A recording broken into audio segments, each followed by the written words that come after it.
Waalaikumsalam warahmatullahi wabarakatuh. Alhamdulillah.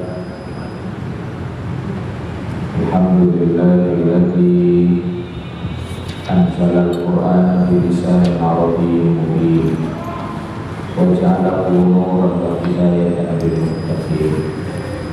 Asyhadu an la ilaha illallah wahdahu la syarika lah wa asyhadu anna Muhammadan abduhu wa rasuluhu la nabiyya ba'dahu.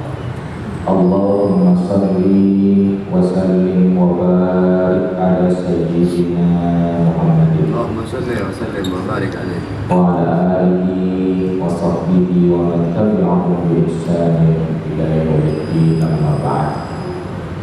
Yang sama-sama kita hormati Ketua DKM Masjid Nurul Amal, Bapak Ustaz Haji Hamzah, beserta para pengurus, para tokoh masyarakat, Bapak Ibu, hadirin hadirat hamba-hamba Allah yang dirahmati Allah Subhanahu wa taala. Bapak Ibu sekalian, bagaimana kabarnya malam hari ini? Baik.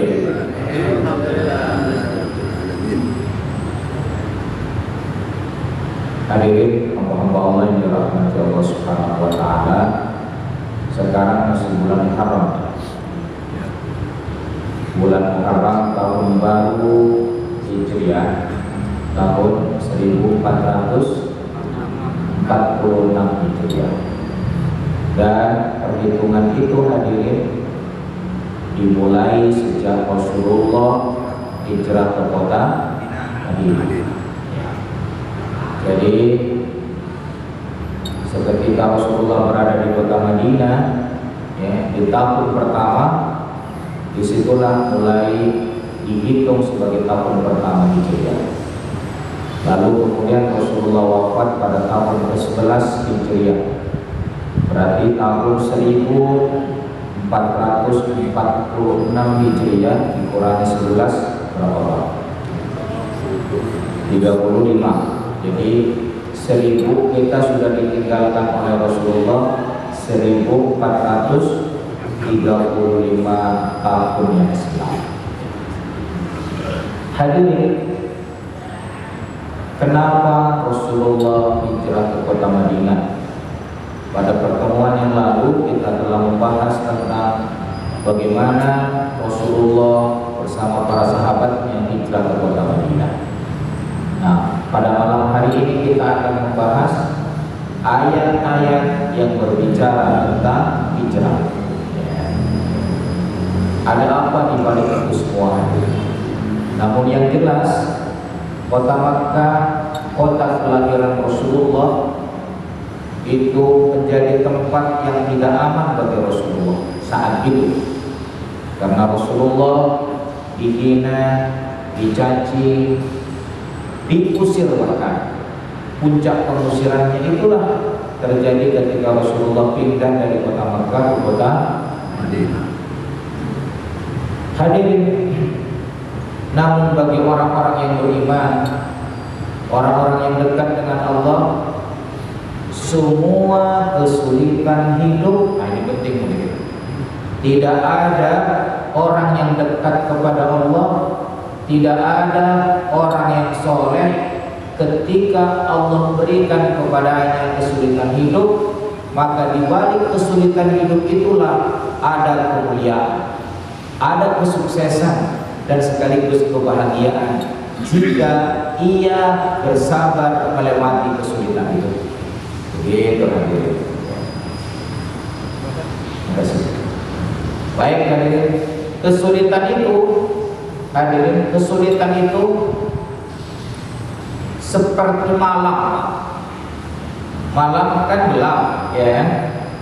Kesulitan itu seperti kegelapan. Jika jantung kita ini masih diberikan kekuatan oleh Allah berdetak, ya, dan kita bisa melewati malam, maka di ujung malam itu akan ada apa? Di ujung malam, setelah malam selesai, fajar, ya kan? Fajar itulah simbol kesuksesan. Itu yang Allah gunakan ketika bersumpah dengan waktu duha. wadduha wal laili idza saja.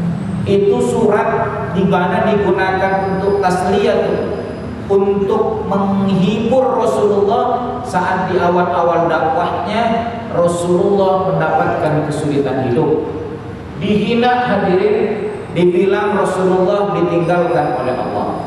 Maka Allah menurunkan satu surat Ad-Duha namanya. Itulah filosofi, siapa orang yang menemukan kesulitan tapi dia tetap berikhtiar, bergerak sebagaimana geraknya jantung, berikhtiar, bergerak sesuai dengan titah Allah, maka insya Allah ketika dia selesai melewati kesulitan, Allah akan izinkan ia memetik kesuksesan hidup. Begitu.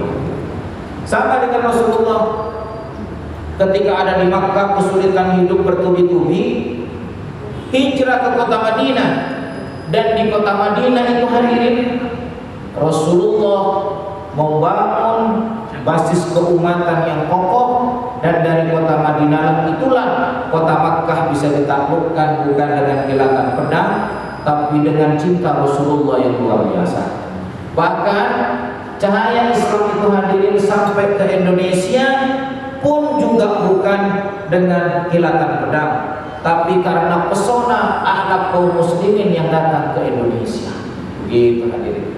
Dan ini menjadi bukti yang sangat otentik bahwa ajaran Islam itu sangat mencintai kemanusiaan. Buktinya apa? Negara terbesar di dunia yang dihuni oleh kaum muslimin terbanyak di dunia di mana Pak? Indonesia. Dan Indonesia, masuknya Islam ke Indonesia bukan karena dijajah Indonesia, bukan karena ditakuti dengan pedang, bukan karena ada sekelompok pasukan yang meneror orang-orang Indonesia, tidak. Tapi apa Pak?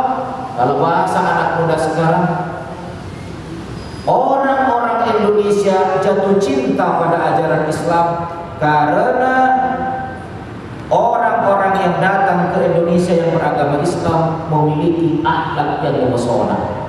Pesona itulah yang membuat kaum muslimin di Indonesia jatuh cinta. Begitu hadirin. Baik, inilah selayang pandang sekilas tentang hijrahnya Rasulullah dari kota Makkah yang menderita, hijrah ke kota Madinah, dan dari Madinah lah kemudian Rasulullah mengukir kejayaan. Hadirin, marilah kita bagaimana melihat Al-Quran menukis tentang perjalanan Rasulullah dalam berhijrah. Pertama, ayat tentang hijrah ini dalam Quran surat Al-Baqarah ayat 218. Allah berfirman, A'udzu billahi minasy syaithanir rajim. Bismillahirrahmanirrahim. Innal ladzina amanu wal ladzina hajaru wa jahadu fi sabilillah ulaika yarjuna rahmatallah wallahu ghafurur rahim. Ini terjemahannya hadirin. Innal ladzina amanu, sesungguhnya orang-orang yang beriman, wal ladzina hajaru, dan orang-orang yang berhijrah, wajahadu fi sabilillah, dan berjuang di jalan Allah, ulaika yarjuna rahmatallah, mereka itulah orang-orang yang mengharapkan rahmat Allah. Wallahu ghafurur rahim, dan Allah Maha Pengampun lagi Maha Penyayang. Ini makna terjemahannya. Sekarang kita lihat tafsirnya Bapak Ibu, ya. Yang pertama saya kutipkan dari tafsir Suhbatut Tafasir karangan Muhammad Ali As-Sabuni, Syekh Muhammad Ali As-Sabuni. Innal ladzina amanu wal ladzina hajaru wa jahadu fi sabilillah, ya. Sesungguhnya orang-orang yang beriman dan berhijrah serta berjuang di jalan Allah. Apa maksudnya? Kalau bahasa itu adalah innal mu'minina, sesungguhnya orang-orang beriman, alladzina faraqul ahla, yang telah meninggalkan keluarganya, wal awtan, dan negerinya, ya, wajahadul a'da, dan berjuang melawan musuh-musuh mereka, li'i'la'i dinillah, untuk mengagungkan agama Allah. Ulaika yarjuna rahmatallah wallahu ghafurur rahim. Ai ulaika al-mausufuna, orang-orang yang memiliki sifat seperti tadi. Dia beriman, lalu untuk menyelamatkan imannya dia tinggalkan keluarganya di kota Makkah, lalu kemudian dia tinggalkan negeri yang dia cintainya, ya kan? Berjuang melawan intimidasi musuh yang ingin mengoyak-ngoyakkan keimanannya. Maka orang yang seperti itu, kata Allah, ya, dalam tafsir ini, bima dzakarahum al-jadiruna, adalah orang-orang yang pantas bi an yanalu rahmatullah, untuk mendapatkan rahmat Allah. Wallahu azimul maghfirah, sesungguhnya Allah maha agung ampunannya, wasi'ur rahmah, dan sangat luas, dan sangat luas rahmatnya. Hadirin, sekilas kalau kata rahmat ini kita dengar, mendapatkan rahmat Allah. Apa sih itu rahmat? Rahmat itu, hadirin, memungkinkan orang nyaman secara fisik, nyaman secara kejiwaan, baik di dunia maupun di akhirat. Itulah rahmat Allah. Contohnya, menurut para ulama, kata rahmatun itu melahirkan kata rahman dan kata rahim. Kata rahman itu adalah kasih sayang Allah yang Allah berikan kepada seluruh makhluk ciptaannya, baik itu tumbuh-tumbuhan, binatang, manusia, baik yang beriman ataupun tidak beriman, baik yang taat ataupun yang durhaka, semuanya dapat kasih sayang Allah. Itulah yang disebut dengan rahmat. Gitu. Kalau bersama saya, orang yang kagak salat, Bu, ya, masih dapat udara nggak? Siapa yang nyiapkan udara itu? Orang yang durhaka sama Allah, ketika melihat anaknya, sayang loh. Sayang kan? Ketika melihat bininya, sayang kan? Sama. Pertanyaannya, siapakah yang meniupkan perasaan cinta kepada orang itu? Siapa? Orang yang hidup pasti makan, betul? Siapakah yang menyiapkan makanan di muka bumi ini? Allah. Masya Allah. Nah, itu namanya rahman, ya. Sementara rahim, kasih sayang Allah khusus Allah berikan kepada orang yang beriman. Apa itu, Pak? Ketenangan ketika berpikir, ketenangan ketika berinfak, ketenangan ketika sujud di tengah malam, ketenangan ketika bisa memuliakan istrinya, ketenangan ketika berbakti kepada suaminya. Itu semua tidak didapat oleh orang-orang yang tidak taat kepada Allah. Masya Allah. Jadi Bapak nih, saat sholat berjamaah merasakan nikmatnya sholat, itu rahimnya Allah. Masya Allah. Dan itulah rahman dan rahim berasal dari satu kata namanya rahmatun. Apa hadirin? Rahmat. Jadi rahmatun itu adalah kasih sayang Allah yang membuat manusia bisa merasakan nikmatnya hidup di dunia dan di akhirat. Ya, kira-kira begitu bagi orang yang beriman. Itulah rahasianya juga, ya. Ketika pendiri negara kita mengajarkan sebuah sejarah kepada kita bahwa Indonesia merdeka dengan dua hal. Indonesia itu merdeka karena dua hal. Ini tercantum dalam pembukaan Undang-Undang Dasar 1945. Saya waktu SD suka memimpin upacara jadi komandan senang banget sih. Siapa? Masya Allah. Saya nggak jadi tentara. Suaranya melantang kalau cuma suruh. Pokoknya SD itu langganan jadi komandan upacara. Nah hadirin, di alinea ketiga perhatikan tuh. Atas berkat rahmat Allah yang Maha Kuasa. Itu yang pertama. Alasan pertama. Alasan kedua, dan dengan didorongkan oleh keinginan luhur supaya berkehidupan dan berkebangsaan yang bebas, maka rakyat Indonesia menyatakan dengan ini kemerdekaannya. Alasan pertama, Pak, pendiri negara kita itu mengakui bahwa kita merdeka atas berkat rahmat Allah yang Maha Kuasa. Berkat itu berasal dari kata barokah. Apa barokah? Barokah itu adalah majmu'atul khairat, kumpulan kebaikan yang banyak, atau kebaikan yang terus tumbuh dalam kebaikan. Nah, itu namanya barokah. Berarti dalam makna ini, karena kebaikan yang banyak yang Allah berikan kepada bangsa Indonesia, nah itu namanya berkah. Yang kedua, berkat rahmat. Nah, rahmat itu kasih sayang Allah yang Allah berikan kepada bangsa Indonesia yang tak pernah berhenti, sehingga dari ujung timur sampai ke ujung barat, semua saat itu bangsa Indonesia menyala jiwanya hadirin, agar gimana setiap jengkal tanah ini bisa merdeka. Kata merdeka itu tak hanya ada di lisannya, tapi menggetarkan jiwanya. Itu karena kasih sayang siapa itu?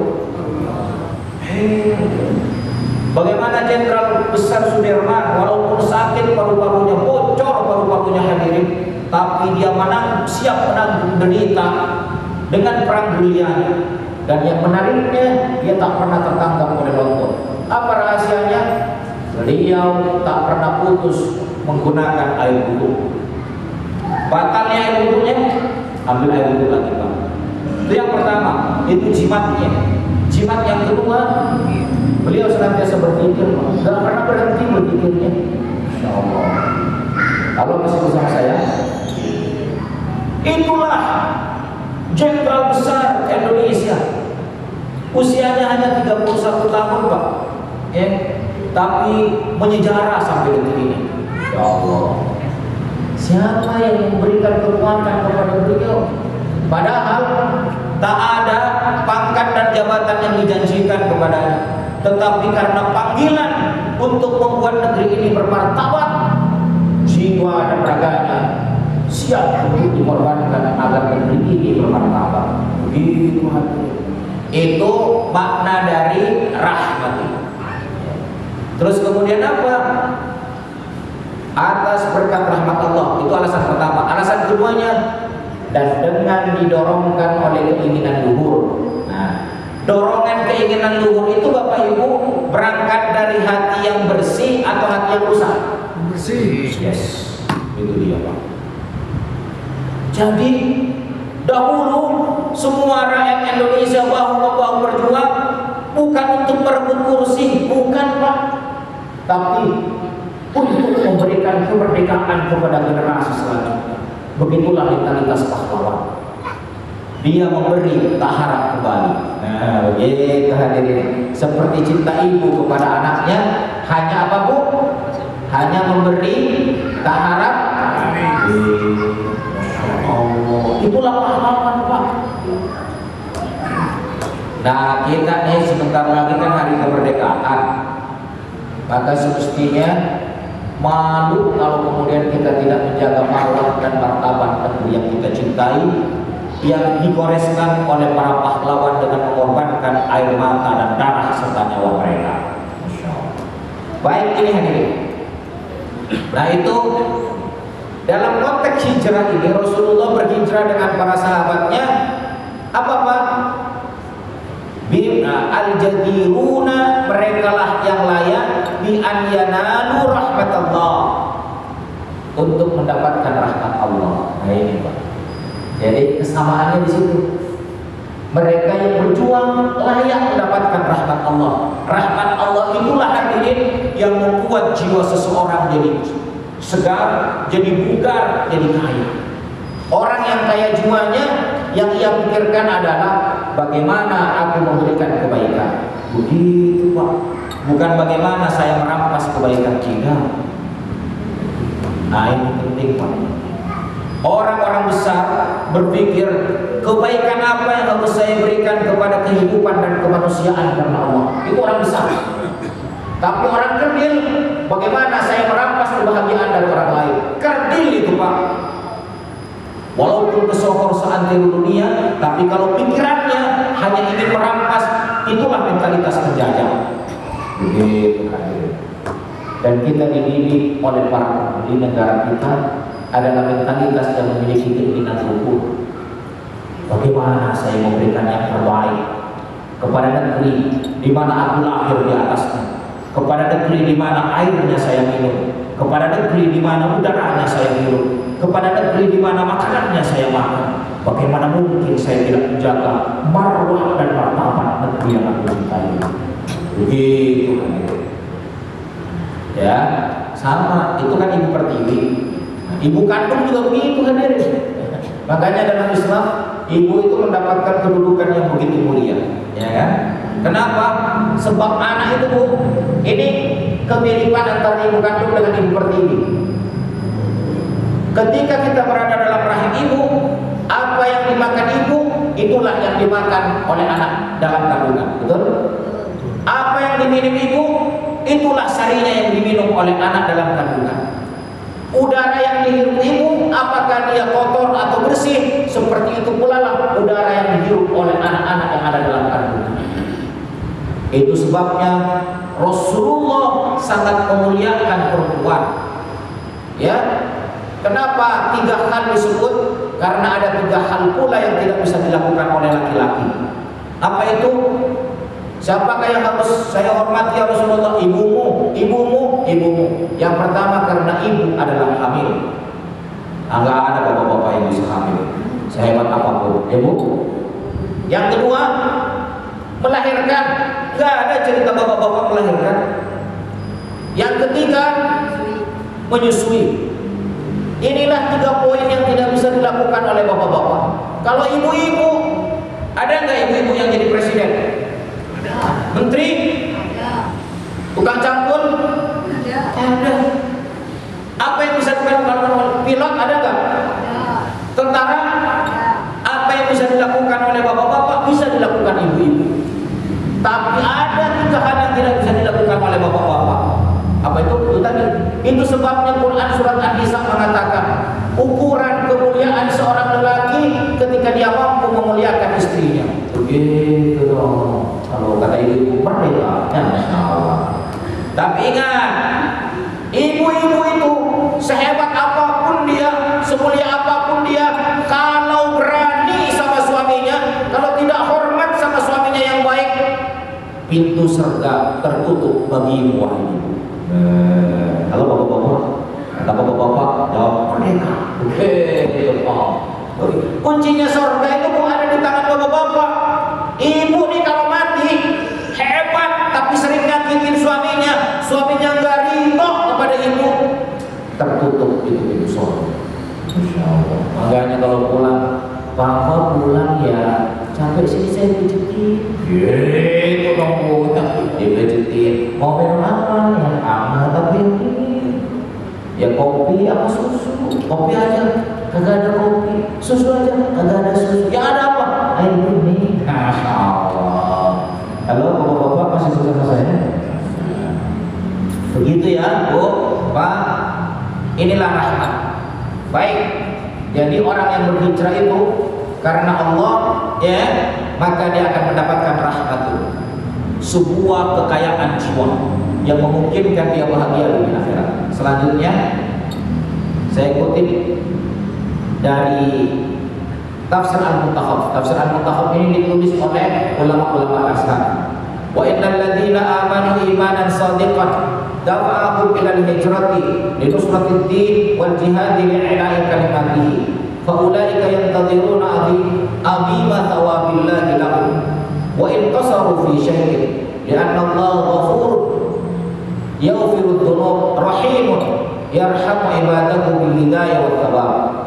Sesungguhnya orang-orang yang beriman imanan sadiqan, dengan keimanan yang jujur, dafa'ahum ilal hijrah, maka keimanannya itu akan mendorong dirinya, ya. Ini terkait dengan orang penduduk Makkah yang beriman, maka imannya akan mendorong dirinya untuk hijrah ke kota Madinah. Begitu. Jadi iman itu, Pak, yang ada pada diri kita itu akan mendorong sang pemilik iman itu untuk melakukan kebaikan yang diridhoi Allah Subhanahu wa taala. Jadi jika bapak-bapak dan ibu-ibu bergetar ketika melihat orang yang miskin lalu kemudian membantunya, yang membuat hati kita ini bergetar adalah Allah lewat keimanan kita yang itu. Tapi kalau ada manusia yang suka menindas kemanusiaan, itulah hatinya sedang, imannya sedang sekarat. Masya Allah. Hati-hati. Itulah dalam Islam ukuran ketakwaan seseorang, kata Rasulullah, khairun nas anfa'uhum linnas. Semulia-mulia manusia, sehidup-hidupnya iman seseorang adalah yang bisa memberikan manfaat untuk kehidupan karena Allah. Bukan yang menindas kemanusiaan, bukan yang melakukan kezaliman demi kezaliman, bukan. Betapa mulianya ajaran Islam. Jika semua orang, Pak, ingin memberikan kebaikan, Masya Allah. Nah, jadi kata kuncinya di sini adalah iman yang jujur akan mendorong sang pemiliknya untuk melakukan kebaikan. Itu hadirin. Jadi ini intisari dari tafsir Al-Muntakhab. Sementara kalau tafsir Al-Muyassar, innal ladzina saddaqu billahi wa rasulihi wa aminu bi syar'ihi wal ladzina taraku diyarahum wa jahadu fi sabilillahi ulaika yatma'una fi fadlillahi wa thawabihi. Orang-orang yang jujur dengan imannya, ya, dan dia berhijrah meninggalkan kampung halamannya, maka orang itulah yang sangat tamak akan karunia Allah, ya. Yatma'una itu tamak, yatma'u itu hadirin dari bahasa Arab, tamak, ya. Jadi dinaturalisasi, ya kan? Dan kalau sekarang kan ada pemain-pemain apa? Naturalisasi, ya. Nah, bahasa Arab ketika dinaturalisasi ke dalam bahasa Indonesia, yatma'una itu menjadi toma, aslinya toma. Toma itu artinya rakus, Pak. Dan diterjemahkan ke dalam, diserap ke dalam bahasa Indonesia menjadi tamak, ya. Jadi apa hadirin? Tamak. Taat itu aslinya to'ah, to'atun, ya. Yang kami to'ati, kalau di pesantren dulu, Bapak Kiai kita yang kami to'ati, kata saya, ya Allah to'ati. Ya itu kalau sudah diserap ke dalam bahasa Indonesia bukan to'ati, tetapi apa? Taati. Gitu hadirin. Berbahasa Indonesia yang baik, kayak gitu, ya kan? Jadi kalau bahasa Arabnya memang to'ati, ya, to'atun. Tapi kalau diserap ke dalam bahasa Indonesia menjadi takwa, pakai kof itu takwa. Tapi ketika diserap ke dalam bahasa Indonesia menjadi apa? Takwa. Gitu hadirin. Kata kuncinya di sini, orang yang meninggalkan kampung halamannya untuk berhijrah karena perintah Allah, itulah orang-orang yang sangat menginginkan datangnya karunia Allah. Masya Allah. Jadi hadirin, dari tiga tafsir ini, untuk ayat surat Al-Baqarah ayat 218, intinya ini, Pak, ya, menurut mereka yang berhijrah kepada Allah layak mendapat menerima rahmat Allah, kasih sayang Allah. Yang kedua, mendapatkan pahala yang agung. Yang ketiga, merasa sangat berharap karunia dari Allah. Nah, itu semuanya terkait dengan hati dan jiwa. Jadi Quran surat Al-Baqarah 218 itu orang yang berhijrah akan mendapatkan ketegaran jiwa, kekayaan jiwa. Kata kuncinya di sini, kekayaan jiwa. Nah, sekarang kita lihat Ayat lain yang berbicara tentang hijrah, kalau ini kan memberikan jiwa yang kokoh, jiwa yang hidup, jiwa yang kaya. Dan lagu kebangsaan kita itu Pak, coba dengarkan. Bangunlah jiwanya, bangunlah. Yang suruh bangun dulu apa Pak? Jiwa. Nah ini yang sekarang jadi PR anak-anak muda. Kenapa anak-anak muda ringkuk aja di rumah main PS? Ya kan? Gak mau bergerak, lihat jiwanya. Fisik boleh bongsor 2 kali lipat dari ayahnya, tapi kalau suruh kerja, kalau kata bahasa anak muda sekarang gabut, ya Bu. Ada anak muda nggak di sini? Gabut yang di melulu ya, Masya Allah. Main HP nggak karu-karuan, suruh baca nggak mau, suruh sholat berjamaah nggak mau, ya kan? Suruh, Masya Allah. Banyak hal. Nah itu hal yang harus dibangkitkan. Ya, menurut lagu kebangsaan itu bangunlah apa? Jiwanya. Itu filosofinya tinggi loh Pak. Ya. Dan dalam Islam coba orang yang berhijrah akan memberikan kekuatan pada jiwa, kekayaan, kesehatan, kebugaran pada jiwa. Nah dalam konteks sekarang Pak, kalau sekarang mau hijrah bagaimana Pak? Jangan kemudian hijrah dari Cijantung ke Depok, itu kamu bukan villa di situ. Nah dalam konteks sekarang hijrah itu kan ada maknawi dan makani.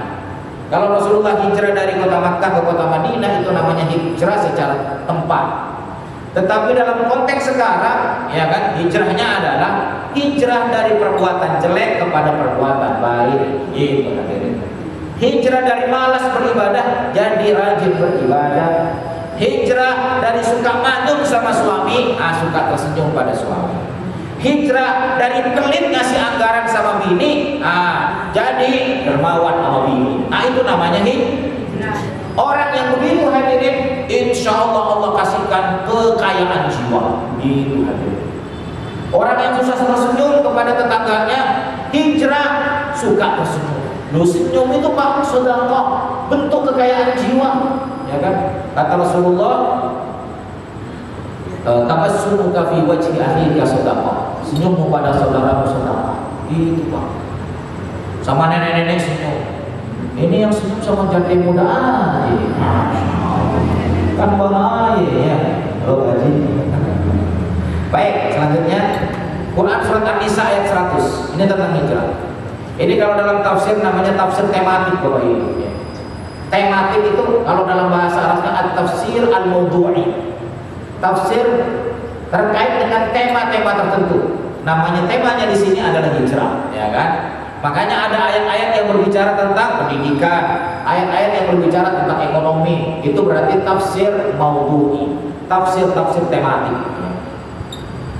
Sekarang saya ingin aja Bapak Ibu menyelami Quran surat An-Nisa ayat yang ke-100.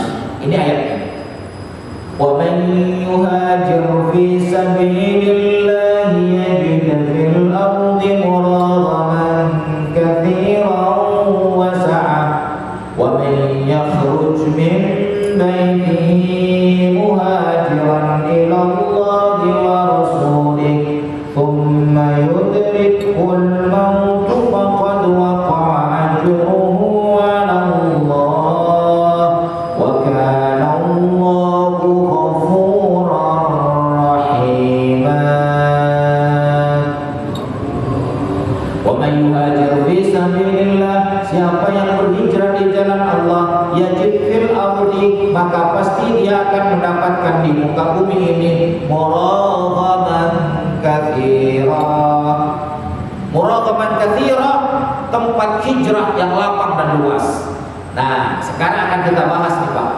Muraghaman katsira wa sa'ah, apa yang dimaksud dengan itu? Nah, saya kasih bocorannya.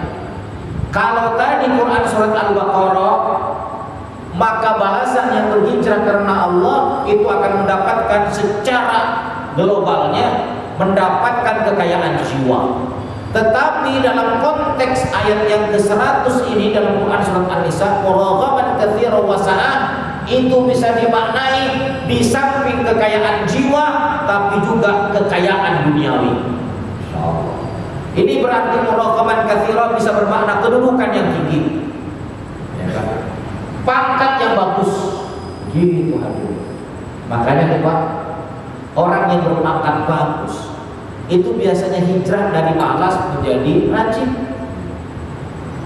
Hijrah dari cuek kepada orang, dia membangun relasi. Orang-orang sukses itu biasanya membangun relasi. Cara berkomunikasinya santun, tidak jutek. Coba bapak nih bu, ya kan, pergi ke pasar, ada toko, 2 toko, jualannya sama jualannya. Yang satu ketika orang datang, ibu mau beli apa? Silakan bu, dilihat-lihat dulu. Boleh kok dilihat kok, walaupun nggak beli. Senang nggak kira-kira bu?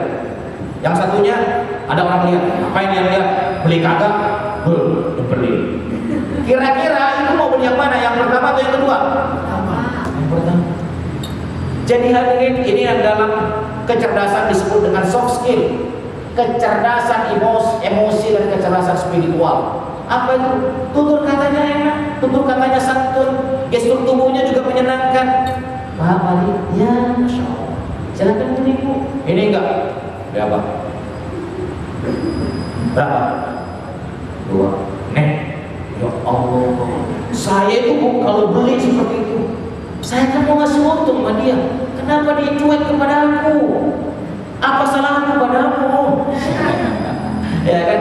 Tapi kalau kemudian ya ada seorang dosen dicuekin sama seorang, lalu dia bilang, bu, saya seorang dosen, saya punya ribuan mahasiswa. Jika ibu berkata-kata seperti itu tidak berubah sikapnya, akan saya sampaikan kepada ribuan mahasiswa untuk menjelekkan toko ibu. Tapi kalau ibu berubah dari sekarang, mulai renyah dalam bertutur kata, santun bertutur kata, akan saya kabarkan kepada ribuan mahasiswa saya untuk berdiri di sini. Oh ya Pak, maaf Pak, terima kasih Pak. Setelah itu dia berubah. Itu berubah namanya hijrah. Bapak-bapak, ibu-ibu kalau ketemu sama tetangga, ibu mau kemana? Ke situ ya Allah. Maka kalau ada rezeki yang ingat duluan, yang apa itu? Betul tidak? Kalau yang kemana? Kamu mau ngutang ya? Astagfirullah. Nah, jadi muraghaban katsira wa sa'al. Baik, kita lihat sekarang tafsir Al-Muyassar. Ini hadirin, yajid fil ardi, ini dia, makanan, kedudukan, mutahawwilan yan'amu fihi, kedudukan yang diberikan nikmat oleh Allah. Masya Allah. Ya.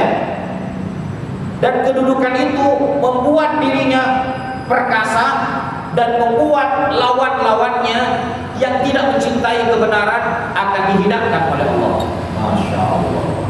Itu Pak, siapa yang berhijrah karena Allah, maka dia akan mendapatkan yajid fil ardi muraghaban katsiran. Makna dari yajid muraghaban fil ardi katsiran, yajid fil ardi muraghaban katsiran di sini diartikan dalam tafsir Al-Muyassar. Tafsir Al-Muyassar ini ditulis oleh ulama-ulama Saudi Arabia. Ya.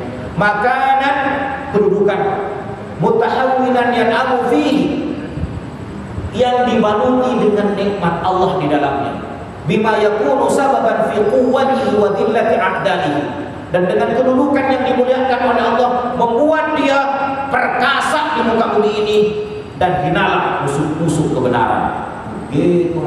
Itulah sebabnya Rasulullah dan para sahabatnya ketika ada di Madinah dengan izin Allah diberikan kedudukan yang tinggi. Berbagai peperangan dimenangkan, bahkan perang bersama Romawi menang total Pak. Masya Allah.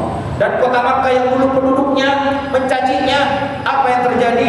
Rasulullah pada tahun ke-8 Hijriah datang membawa sekitar 1000 pasukan datang ke kota Makkah. Lalu Rasulullah berkata kepada penduduknya, ya ma'syaral Quraisy, madza tadunnuna anni fa'ilun bikum? Wahai orang-orang Quraisy yang dahulu pernah mengusir kami, apa yang kau pikirkan sekarang dengan aku membawa pasukan sebanyak ini? Apa jawaban orang kafir Quraisy Pak? Ya Muhammad, anta akhun karim wa banu akhil karim. Wahai Muhammad, engkau saudara kami yang mulia dan anak dari saudara-saudara kami yang mulia. Dulu aja, ya kan, ketika melarang, kagak diaku, diusir-usir, dibilang gila, Muhammad majnun, Muhammad tukang sihir, diintimidasi, bahkan diskenario untuk dibunuh. Akhirnya terusirlah Rasulullah dari kota Makkah. Tapi ketika Rasulullah sudah jaya di kota Madinah, pulang ke ke kampung halamannya, diaku nggak Bu?